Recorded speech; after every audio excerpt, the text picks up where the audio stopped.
Selamat siang teman-teman. Beberapa pertanyaan kalau ngajar kelas gitu ya, kelas tarot khususnya. Masuk ke pertanyaan ke Papi Londo yang sering kali ditanyakan itu, Pi, meramal itu boleh apa enggak sih? Gitu kan. Nah, itu sering kali ditanyakan. Kenapa saya tanya balik gitu kan? Ada persoalan apa dengan meramal? Iya, Pi, katanya meramal itu kan mendahului Tuhan. Jadi kalau mendahului Tuhan itu musyrik, gitu kan? Dilarang, nggak boleh. Nah, justru saya mau bertanya lagi, gitu loh. Meramal itu kan terjadinya di masa depan ya. Oke, setuju ya. Jadi bukan meramal yang berada di masa sekarang. Jadi artinya kalau kita menyampaikan sesuatu berita di masa depan, itu katanya dilarang, gitu kan? Karena apa? Karena berbicara sesuatu yang rahasia, katanya yang hanya miliknya Tuhan, gitu kan? Padahal kalau teman-teman berpikir seperti filter di video kali ini kan, banyak Papi Londonya di mana-mana gitu kan. Nah, kehidupan kita itu sebetulnya ya seperti ini teman-teman. Banyak peluang yang terjadi gitu loh. Jadi bisa saja yang sekarang ini saya ngobrol di paling besar kepalanya gitu kan, kalau itu pilihan kehidupan teman-teman, itu yang akan terjadi. Tetapi bagaimana kalau misalnya teman-teman mengambil salah satu nih yang di belakang saya nih, pasukan gitu, peluang terjadi kehidupannya, ya mungkin itu peluangnya kan terjadi seperti yang kita pilih gitu. Nah, tetapi ini yang tidak disadari gitu loh. Jadi dianggap bahwa peluang kehidupan itu hanya satu gitu kan. Hanya satu berjalan. Tidak, teman-teman. Jadi masa depan itu sebetulnya adalah ruang, situasi, kondisi yang kita ciptakan sekarang gitu loh. Jadi ya kita tidak mendahului Tuhan kalau begitu gitu kan. Jadi sebetulnya ya itu adalah berdasarkan apa yang kita pilih gitu. Jadi bukan karena saya membaca kartu tarot kemudian akhirnya saya mendahului Tuhan. Nah, saya berikan tips kepada mereka yang bertanya seperti itu. Coba ditanyakan kembali, apakah mereka masih berbicara tentang surga dan neraka? Nah, karena alasannya kan kaum yang beragama gitu kan menganggap bahwa bermain tarot, meramal tarot itu salah. Maka saya berikan tips, coba tanya ke mereka, apakah mereka masih berbicara tentang surga dan neraka? Nah, surga dan neraka itu terjadinya tentunya ya nanti kan, di masa depan kan, setelah mati gitu kan. Lah kalau misalnya mereka mengatakan kita mendahului Tuhan, sadar nggak sih mereka sedang berbicara tentang surga dan neraka yang berada di masa depan? Nah, itu namanya meramal juga gitu loh. Jadi ya sebetulnya meramal itu bukan sesuatu yang aneh dalam kehidupan manusia, teman-teman. Karena apa? Manusia itu terlahir dalam kondisi selalu meramal gitu kan. Ya contoh kasarnya sekarang lah, teman-teman yang melihat video ini pernah berfirasat bukan? Pernah berintuisi, insting lah, atau suara hati atau kata hati. Nah, itu sebetulnya itu juga meramal gitu loh. Contohnya begini, misalnya di depan teman-teman itu ketemu ada anjing gila gitu kan. Nah, otomatis di pikiran teman-teman gitu kan berintuisi, berfirasat, waduh, kalau ketemu anjing gila ini di depan saya sekarang ini, kemungkinan saya akan digigit gitu kan. Jadi sebaiknya saya lari gitu kan. Loh, itu kan belum terjadi gitu kan. Teman-teman melihat anjing gila kan belum terjadi gitu loh, bahwa teman-teman itu akan digigit gitu kan ya. Nah, tapi teman-teman sudah berfirasat, berintuisi bahwa teman-teman akan digigit gitu. Jadi pada dasarnya teman-teman sudah melakukan meramal gitu loh. Ya. Jadi meramal itu apa ya? Sudah ada dalam diri kita. Karena kebiasaan kehidupan kita dipupukkan dari biasa gitu kan. Kemudian kita mengolah data-data itu. Nah, data-data itu dari mana? Ya, data-data itu dari pengalaman hidup kita. Jadi, teman-teman mengambil sikap, mengambil keputusan, teman-teman berfirasat, teman-teman berintuisi, itu ya sama saja dengan meramal. Jadi, kalau dianggap bahwa meramal itu mendahului Tuhan, mendahului bagaimana? Balapan lari gitu kan, siapa yang sampai tempat duluan gitu kan. Ya nggak juga gitu loh. Jadi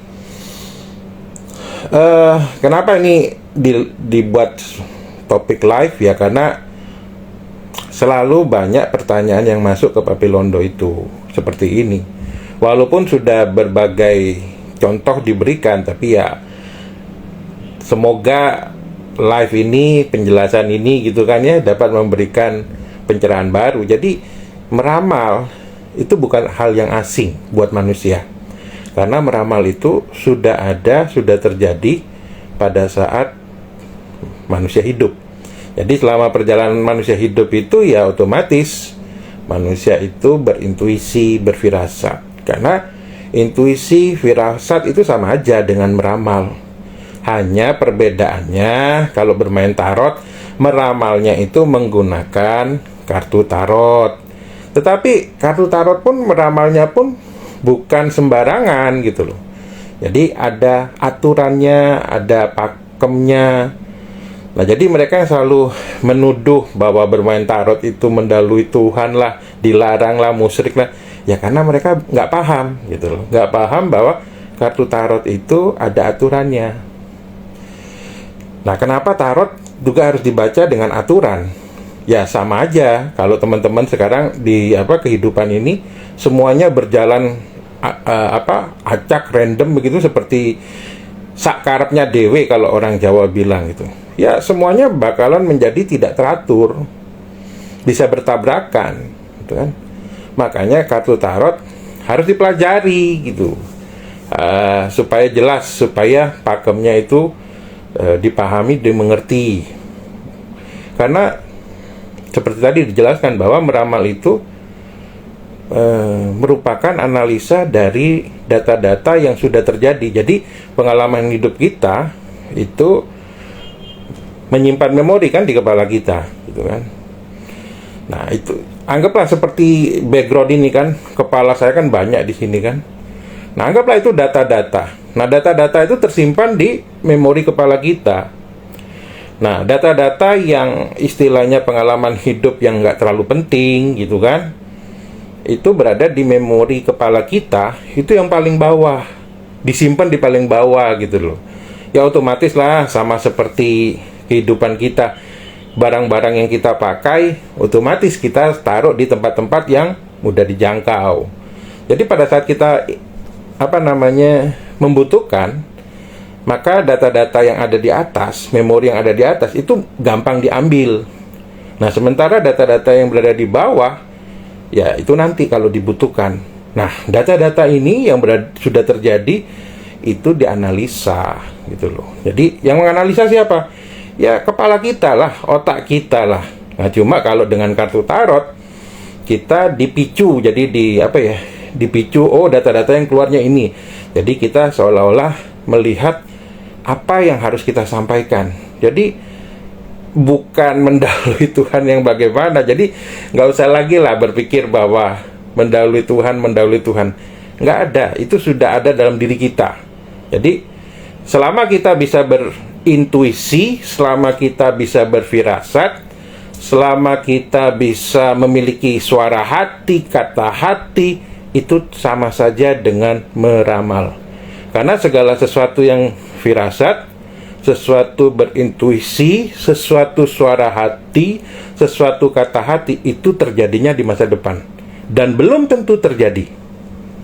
Jadi ya nggak ada hubungannya pokoknya dengan mendahului Tuhan itu musyrik. Nggak ada, meramal ya meramal, intuisi, firasat sama. Jadi saya katakan lagi ke itu yang bertanya, coba deh tanya ya, Mereka masih berbicara surga dan neraka? Enggak. Atau mereka masih berfirasat? Tidak. Mereka masih punya suara hati atau tidak? Memiliki kata hati? Enggak. Nah, kalau mereka selama memiliki suara hati, kata hati, berfirasat, ya sudah, mereka meramal. Nah, kalau memang meramal itu dilarang, ya sudah, mereka harusnya tidak berfirasat, tidak berintuisi, tidak bersuara hati, tidak berkata hati. Kalau selama mereka masih bisa berkata hati, berfirasat, berintuisi, sama saja mereka membohongin diri sendirilah dengan berkata meramal itu mendahului Tuhan. Ya karena mereka juga melakukannya, gitu loh. Ya, jadi ya pengalaman hidup kita saat ini, seperti background saya ini kan banyak gitu ya. Jadi kalau saya ngambil ya itu tadi, pengalaman hidup kepala yang gede ini, ya mungkin peluangnya, konsekuensinya yang terjadi adalah kepala besar. Tapi kalau yang di belakang saya ini, yang diambil salah satu saja, ya akan berbeda peluang terjadinya. Jadi meramal dengan tarot, kita hanya melihat indikasi, melihat peluang terjadinya berdasarkan data-data yang sudah terjadi. Ya karena itu lagi, belajar tarot pun harus beraturan, ada aturannya. Nggak bisa asal jeplak, nggak bisa. Karena kalau asal jeplak, ya sudah, artinya kita bermain secara acak. Dan acak itu pun akhirnya hasilnya juga ngacak gitu loh. Jadi kalau benar-benar ingin memastikan jawaban bacaan atau analisa tarot, ya harus belajar lah. Harus belajar aturannya, cara bermainnya. Jadi nggak sembarang mendahului Tuhan, musyrik. Oke lah, jadi live kali ini singkat sebetulnya. Jadi bukan untuk tujuannya untuk bagaimana ya, paling tidak mengingatkan lah. Karena kalau saya buat tulisan agak dilupakan. Ya kalau dilihat video gini kan mungkin lebih sering dilihat gitu ya. Ya semoga bisa dipahami pencerahan sederhana ini. Jadi meramal dengan tarot jangan takut. Tidak berbuat salah, tidak berdosa. Karena pada dasarnya setiap manusia mempunyai sikap untuk meramal. Ya tadi itu, berintuisi, ya kan, berkata hati, berinsting, firasat, semuanya itu adalah terjadi di masa depan. Jadi nggak ada salahnya meramal. Justru mereka yang menghalangi meramal itu adalah mereka yang membohongi diri sendiri atau mereka nggak paham. Ya, jadi ya seperti itulah. Semoga ini bisa memberikan pencerahan ya, walaupun singkat. Oke, sampai bertemu di kesempatan yang lain. Salam kaya hikmat.